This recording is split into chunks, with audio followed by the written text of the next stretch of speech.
결혼하고 시간이 조금 흘렀는데 신혼 초에는 아이가 생기지 않다가 얼마 전에 계획에 없던 아이가 갑자기 생겨버렸네요. 그래도 예쁜 아가 낳으려고 항상 좋은 것만 보고 좋은 것만 먹으려고 신경 쓰고 있답니다. 남편이나 친정에서도 많이 도와주고 있으니 좋은 아가를 만날 수 있을 것 같아요. 제가 지금은 평온하게 살고 있지만 이렇게 되기까지 많은 일이 있었답니다. 신혼생활이 긴 건 아니었지만 정말 많은 우여곡절이 있었는데요. 주 원인은 역시 시어머니예요. 결혼 전부터 이것저것 간섭하셔서 불안했는데 갈수록 경우에 너무 안 맞는 행동만 하시는 거예요. 그래서 지금은 아예 연을 끊다시피 하고 살 정도가 됐어요. 저도 처음에는 열심히 참았죠. 시어른들이 어려운 건 알고 있었고 친정 부모님들도 마음에 안 드는 게 있어도 꼭 참으라고 누누이 말씀하셨거든요. 근데 도저히 참을 수가 없는 일이 있었어요. 저랑 남편은 동갑내기 커플이에요. 20대 후반에 처음 친구들이랑 모이는 자리에서 만났는데요. 처음 봤을 때부터 서로 호감이 있었고 자연스럽게 연애를 시작하게 됐죠. 저희는 나이도 딱 결혼 정년기였고 서로 가치관도 잘 맞고 일도 열심히 해서 모아둔 돈도 있던 터라 결혼도 자연스럽게 진행됐어요. 근데 신혼집을 찾을 때부터 시어머니랑 마찰이 생겼어요. 저랑 남편은 회사가 서울에 있어서 서울이랑 적당한 곳에 있는 곳이면 됐거든요. 그래서 우리끼리 위치나 거리, 대출금 등등 머리 싸매며 열심히 재고 따지며 좋은 것을 찾아보고 있었죠. 요즘 금리가 올라서 얼마나 머리가 아프던지 몰라요. 저희는 스드메 예물 같은 건 오히려 금방 헤쳐버렸죠. 근데 신혼집은 재고 따질 게 많다 보니 집 하나 알아보는데 결혼 준비 기간에 80% 정도를 할애한 것 같네요. 생각보다 내 집 마련하기가 너무 어렵더라고요. 하루는 남편하고 카페에서 같이 노트북으로 신혼집 괜찮은 곳을 찾아보고 있었는데요. 시어머니가 남편에게 전화를 하더니 얘, 너희 아직도 신혼집 못 정했다며? 어차피 서울에 살 거 아니면 일산에서 찾아보는 건 어때? 일산에서 서울까지 출퇴근하기도 어렵지 않고 우리랑도 가깝게 살 수 있잖니. 어차피 사돈 될 분들은 서울이랑 멀리 살고 계신다며? 우리랑 가까이 살아야 너 좋아하는 반찬도 챙겨주고 가끔 들르기도 좋지. 웬만하면 일산으로 오는 게 어떠냐? 가깝게 살면 서로 자주 보고 좋을 것 같은데 괜찮은 데 있으면 일산으로 결정하렴 라고 하시더라고요. 카페가 조용해서 통화 내용이 다 들렸는데 그 말을 듣고 얼마나 가슴이 철렁하던지 몰라요. 가끔 신혼집에 들르고 싶다는 말씀을 하시던데 저는 그게 너무 불편하더라고요. 시댁이 있는 일산으로 가면 앞으로 시댁 등살에 더 힘들어질 것 같아서 저는 수원이 더 낫겠다는 생각을 했어요. 어차피 직장은 서울이니 수원이든 일산이든 출퇴근 거리는 비슷했거든요. 그래서 저는 수원에 있는 아파트를 염두에 두고 있었어요. 시어머니는 자꾸 일산으로 오라고 성화였고 남편도 흔들리는 것 같아서 한번 테스트를 해봤어요. 아직 결혼도 안 했는데 신혼집 정하는 것부터 시어머니가 성한 걸 보니까 지금부터 생각을 잘해야겠다 싶더라고요. 솔직히 친정은 수도권 근처 지역에 있어서 어차피 어느 지역에 살든 멀긴 했어요. 그래도 신혼집은 우리끼리 알아서 할 일이라며 아예 신경도 안 쓰셨거든요. 근데 시댁에서는 벌써부터 성하니까 이건 좀 아니다 생각이 드는 거예요. 그래서 남편한테 나는 솔직히 시댁에 있는 일산도 나쁘진 않지만 수원 쪽이 더 좋아 보여. 대출금도 덜 들고 출퇴근이야 일산이나 수원이나 그게 그거잖아. 일산에서 살래? 수원에서 살래? 라고 떠봤어요. 그러니 남편은 나는 어디든 괜찮아. 수원이 더 좋다고 생각하면 수원에서 살자. 그리고 일산 가면 우리 부모님 계시니까 마음도 불편할 거 아니야. 솔직히 나도 어른들하고 가까이 살면 불편할 것 같아. 아무리 우리 부모님이라고 해도 나부터 불편할 것 같은데 며느리 입장에서는 얼마나 불편하겠어? 입장 바꿔서 장인어른 장모님 계시는 대로 간다고 생각하면 나도 부담이 클 것 같은데. 그러니 서로 마음 편하게 수원에서 살자. 우리 부모님한테는 일산에서 도저히 조건에 맞는 곳이 없어서 할 수 없이 수원으로 결정했다 말해둘게. 그러면 서로 불편한 게 없겠지? 라고 하더군요. 그 말을 듣고 결혼을 결심했어요. 만약 여기서 무조건 심호 편을 들면 제 마지노선을 넘는 거라 결혼을 다 무르려고 생각했거든요. 물론 어떤 분들은 뭐 그런 걸 가지고 결혼을 깨냐고 생각하실 수도 있을 거예요. 하지만 저는 우리 가족을 더 우선으로 생각하는 사람이 좋지 부모님한테 휘둘리는 사람은 같이 살기 어렵다고 생각했어요. 신혼집처럼 중요한 문제부터 시부모님 의견만 듣고 결정할 거면 저랑 결혼해서도 계속 그럴 것 같더라고요. 다행히 남편은 제가 원하는 것이라면 어디든 괜찮다고 했고 진심으로 저부터 먼저 생각해 주더라고요. 그 모습을 보고 결혼하기로 굳게 마음 먹었어요. 그렇게 결혼식 올리기 전부터 시댁과 삐걱거렸지만 그래도 우리끼리 잘 살면 된다는 생각에 예정된 날짜에 맞춰 결혼을 했고 신혼집에서 알콩달콩 지내며 남들처럼 신혼생활을 즐기고 있었어요. 근데 문제는 결혼하고 나서 얼마 지나지 않아 갑자기 남편이 백수가 됐다는 거예요. 이건 정말 생각지도 못한 변수라 서로 당황했어요. 남편은 외국계 회사를 다니고 있었는데 한국에서 완전히 철수하게 됐고 혹시나 해서 남편이 해외 본사에서 일할 수 없는지 알아봤지만 굳이 인력을 더 뽑지 않아 완전히 실직해버리게 됐죠. 그 뒤로 남편도 계속 새 직장을 알아봤지만 경기도 좋지 않은 데다 새로 인력을 뽑을 때가 많지 않아서 일자리를 구하기 어려웠어요. 여기서 저와 시어머니 입장이 또 나뉘었어요. 저는 솔직히 기본 생활비야 제 수입으로 충분하지만 신혼집 대출금이며 부수적으로 들어가는 것까지 생각하면 남편이 얼른 직장을 들어가는 게 낫겠다 생각했어요. 그래서 저는 남편 보고 갑자기 일이 없어져서 많이 힘들지. 그래도 당신 들어갈 데가 한 군데도 없겠어? 일단 우리 대출금도 있고 적금 들은 것도 넣긴 해야 하니까 눈을 낮춰서라도 자리 잡는 게 좋지 않을까 싶은데 그렇다고 너무 부담 갖지 마. 당장 내가 벌고 있으니까 어떻게든 되겠지.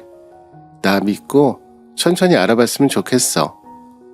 그래도 전에 다니던 직장만큼 너무 좋은 것만 고집하지 말고 두루두루 알아보는 게 좋을 것 같아. 라고 했어요. 저도 남편이 다녔던 회사가 정말 좋다는 건 알았어요. 그리고 급을 낮춘다는 건 자존심에 스크래치가 갈 뿐만 아니라 앞으로 계속 이직할 때 어려워질 수 있다는 것도 알았어요. 그렇지만 너무 눈을 높이면 요즘처럼 경기도 좋지 않은데 일자리가 구하기 어려워서 눈을 낮추는 게 더 낫겠다 싶었죠. 근데 시어머니는 남편한테 아범아, 며느리가 돈 벌고 있고 우리도 보태줄 수 있으니 무조건 좋은 직장에 들어가라. 시간이 걸려도 제대로 된 데 들어가야지. 그렇게 서두를 필요 없으니까 쉬면서 천천히 일자리 알아보거라. 라고 하시며 무조건 좋은 곳에만 지원하라고 하셨어요. 저는 백수 기간으로 오랜 기간 붕 떠버리면 이력이 더 나쁠 것 같아서 남편을 설득했거든요. 공백기가 너무 길어지는 건 좋지 않으니까 너무 대기업 위주로만 찾지 말고 적당한 규모 있고 사업 오래 한 곳이면 서류 넣어보라고 했죠. 남편도 저랑 계속 의논하다가 전보다 급이 조금은 낮아도 괜찮은 곳이 보이면 바로 지원해보기로 결정했고 결국 새로운 직장을 찾게 됐어요. 남편이 새로 들어가는 회사는 그 전에 다니던 곳보다는 조금 급이 낮긴 했어요. 그리고 연봉도 더 낮아지긴 했지만 큰 차이는 없었죠. 그래도 몇 달 쉬다가 겨우 찾은 곳이기도 하고 중견기업이라 나쁘지도 않았어요. 남편도 웬만하면 대기업 위주로 알아봤지만 대기업에서는 아예 채용 공고도 뜨지 않아서 더 기다리기 어려운 상황이었는데 마침 괜찮은 곳을 찾게 되어 다행이었죠. 근데 문제는 거리가 더 멀어졌다는 거였어요. 집은 수원인데 새 직장이 세종시에 있었거든요. 물론 이 정도 거리를 못 다닐 정도는 아니죠. 언제 다큐 보니까 출퇴근 왕복 6시간 이상 걸리는 분들도 계시던데 그에 비하면 이 정도 거리는 다닐만 하긴 했어요. 저도 사람들 많이 몰리면 평소보다 늦어져서 남편이 출퇴근하는 시간이랑 비등비등 걸리긴 하거든요.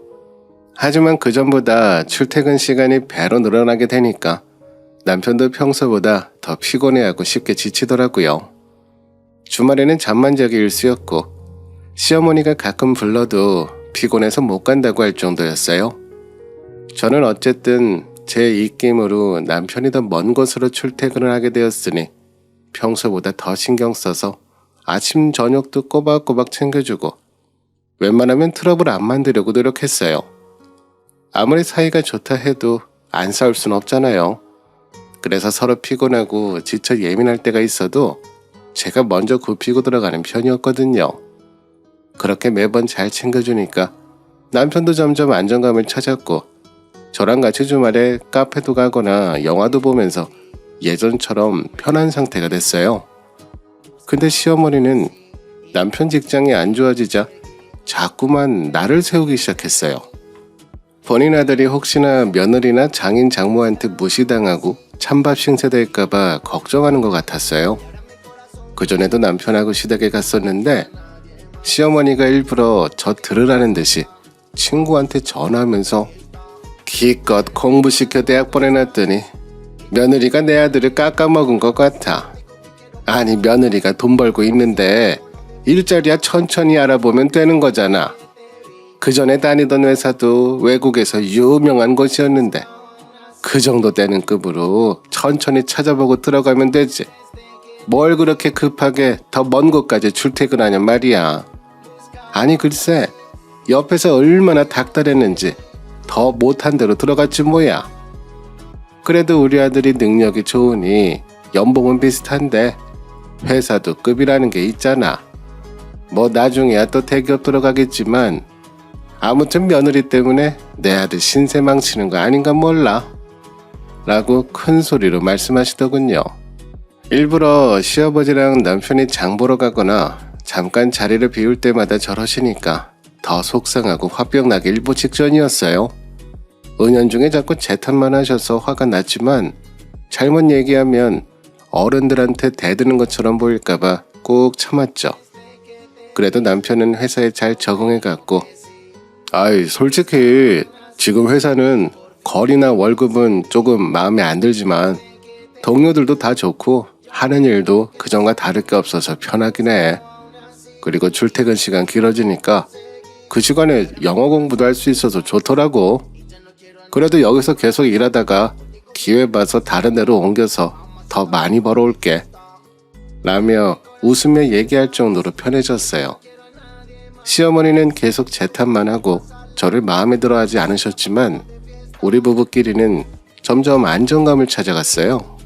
그리고 제가 친정엄마한테 배운 남편을 제 편으로 만드는 방법을 잘 써먹으니까 어느 순간부터 남편이 시어머니가 하는 안 좋은 말은 거의 듣지 않고 제 말에 더 귀를 기울여 주더라고요.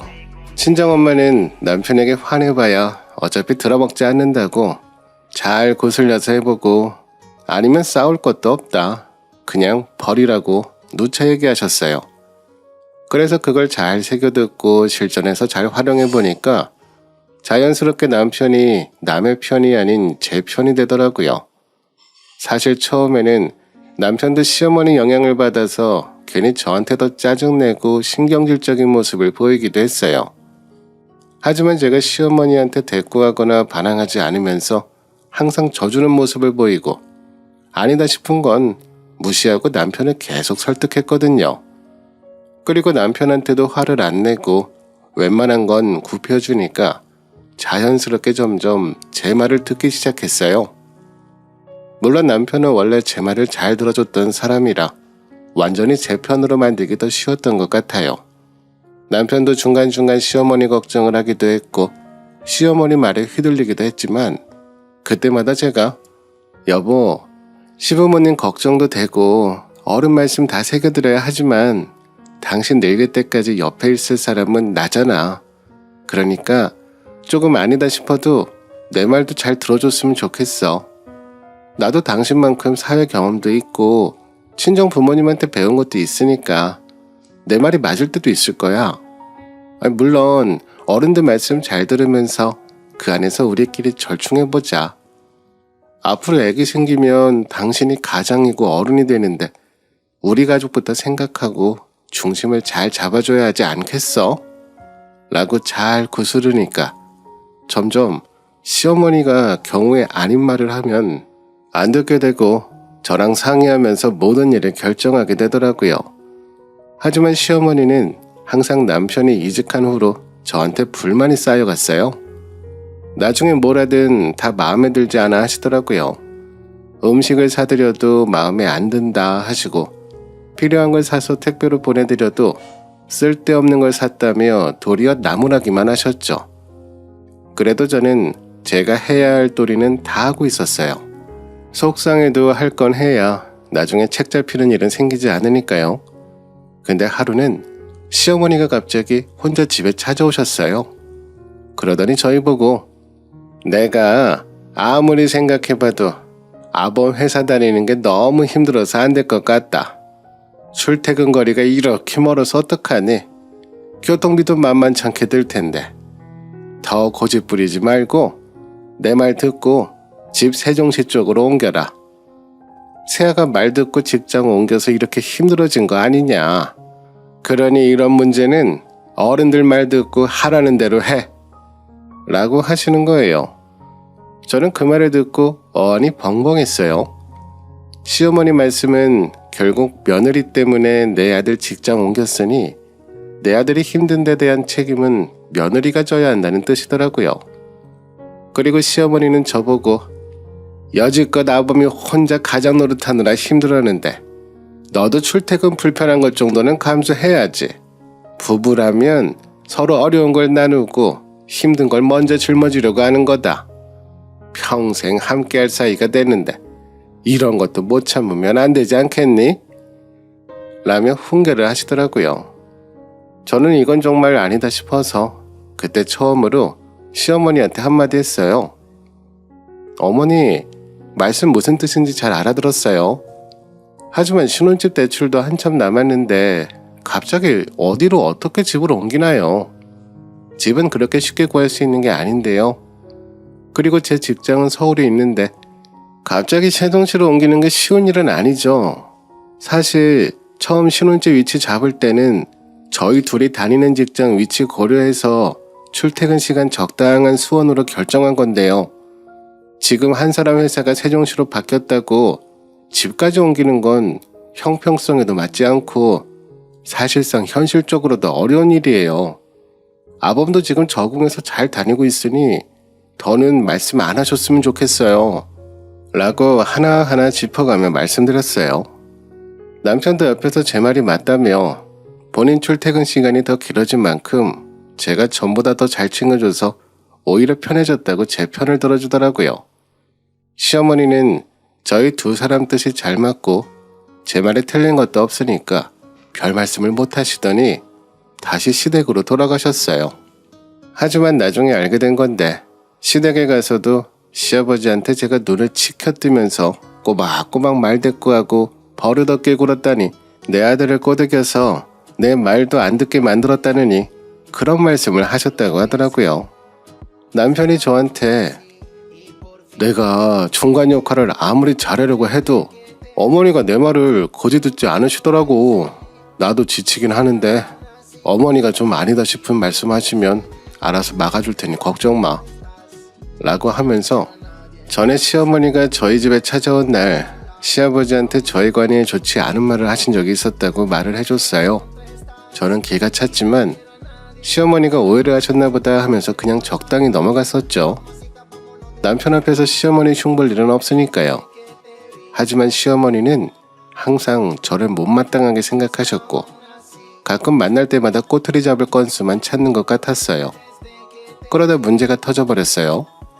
갑자기 남편이 출근길에 접촉사고를 당하게 된 거예요.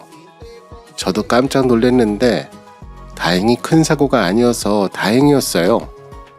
그때 남편이 버스에서 내린 후 회사에 가려고 횡단보도를 건너는데 운전자가 출근 시간이다 보니 마음이 급했던지 주황색 신호에서 무리하게 달리다가 빨간불로 바뀌었는데 그걸 늦게 보고 급정거하는 과정에서 남편이랑 부딪힌 거예요. 다행히 정말 큰 사고가 아니었고 차 번호판이랑 남편 다리가 가볍게 툭 하고 건드려지는 정도의 경미한 사고가 났었죠.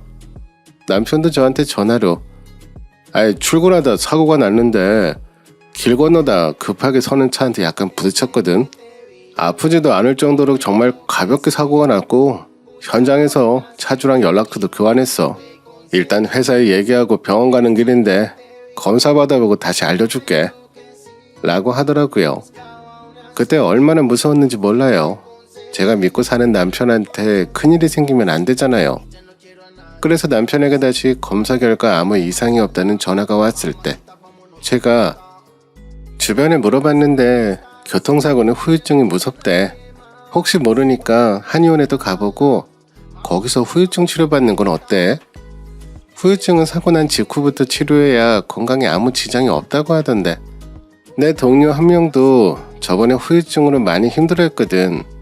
지금은 문제없어 보여도 나중에 갑자기 아플 수 있다니까 꼭 치료받아야 돼 라며 적극적으로 치료를 권해줬어요.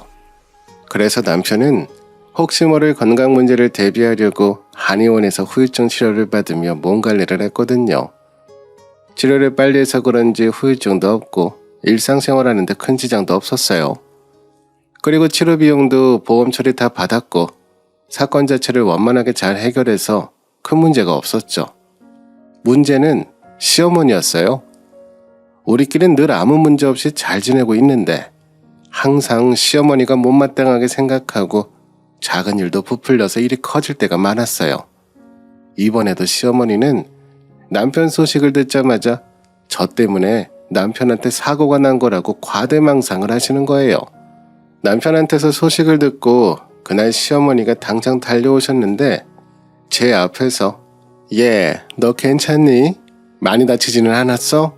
입원해야 되는 거 아니냐? 하며 엄청 걱정하시더라고요. 남편은 시어머니한테 엄마 저 괜찮아요. 그렇게 걱정 안 하셔도 돼요. 진짜 조금 부딪힌 거고 후유증도 빨리 치료해서